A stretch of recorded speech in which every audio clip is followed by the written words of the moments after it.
I'm Anitya Kamalatmananda, a Hindu monk from the Sri nations of Kailasa. Today I speak not just from the pain, but from the outreach. Many of us once led successful lives, holding advanced degrees, have respected careers, and every material comfort. I myself hold a university degree in philosophy. We choose to leave all behind, not out of coercions, not from ignorance, but from deep inspirations, the kind that transform lives. We choose a higher path, one of non-violence, ahimsa, spiritual services, sevas, and unconditional contribution to the humanity. That inspirations came from the Supreme Pontiff of Hinduism, His Divine Holiness Nityananda Paramashiva, whose tireless humanitarian work touches deeply. And how has the media, New York Times, responded? With lies, hatred, and persecution. A recent article by the New York Times has crossed every line of decency and truth. It's not just inaccurate, it's dangerous. It fans the flames of religious hate, fuels bigotry against Hinduism, and puts the lives of the peaceful human Hindu monks like me in serious danger. Enough is enough.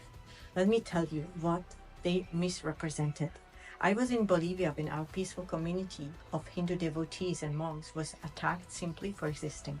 19 women, most of them fellow monks, fellow Hindu monks, were illegally detained, mistreated, and subject to illegal expulsions. Among them was a pregnant woman, an elderly woman, and minor.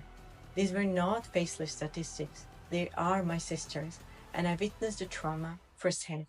They broke no laws. They had valid visas. On March 21st, 2025, a group of over 20 armed officers raided our residence in Bolivia without warrant and explanations. Yet, no one questions the lack of legal procedures. The New York Times claims to prioritize integrity in their reporting. But where is the integrity in this article?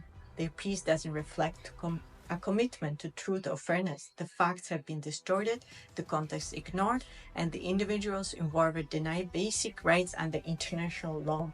After illegal detentions in immigration's office with violations of the basic human rights, including the right to legal representations, and after being told they had 3 days to appeal, they voluntarily decided to leave the next day. They had boarding passes, yet they were denied boarding, and their passports were seized without explanations.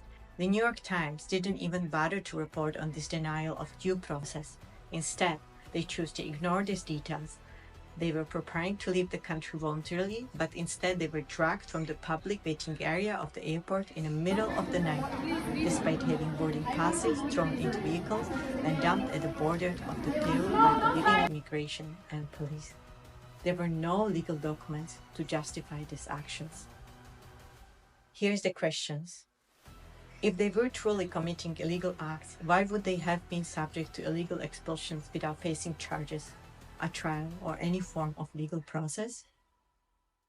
It's for nothing that the New York Times prides itself on its missions to give news impartially without fear or favor. They claim to follow the truth wherever it leads. But here's the issue. If the facts didn't lead to us being guilty or any crime, why are they presenting us as a criminals without evidence? This isn't impartial reporting, nor does it follow the truth. In fact, it contradicts their own pledge to uphold integrity. To the operators of the anti-Hindu media at the New York Times, before you continue your systematic hate campaigns, the world deserves answer to some fundamental questions. 1. Who gave you global jurisdictions to interfere in the peaceful diplomatic relations between US Hindus and indigenous Bolivian communities?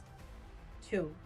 By what authority do you involve the Supreme Pontiff of Hinduism, but he never visited Bolivia, never signed any agreement, and has nothing to do with this MOU?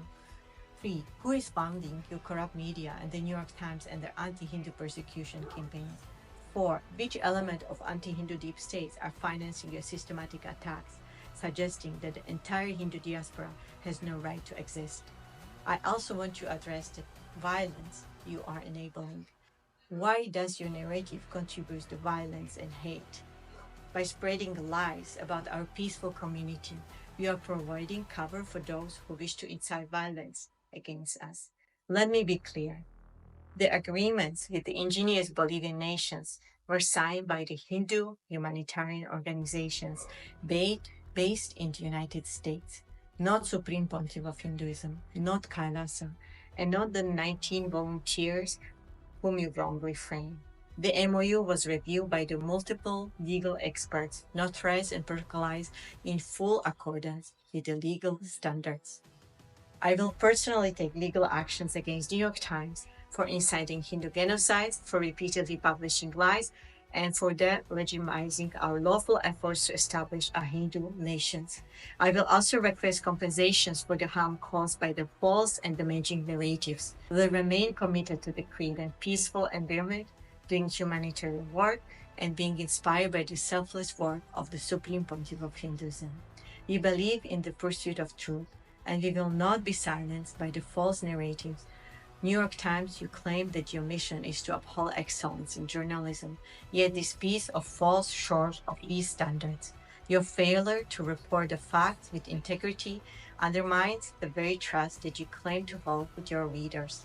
We continue our pursuit of justice and truth, and we will not allow sensationalism and false narratives to define us. It's time the New York Times aligns their words with their actions and upholds the integrity they also proudly claim to stand for. We ask for responsible journalism based on the truth and fairness. Stand with us and fight for justice and transparency.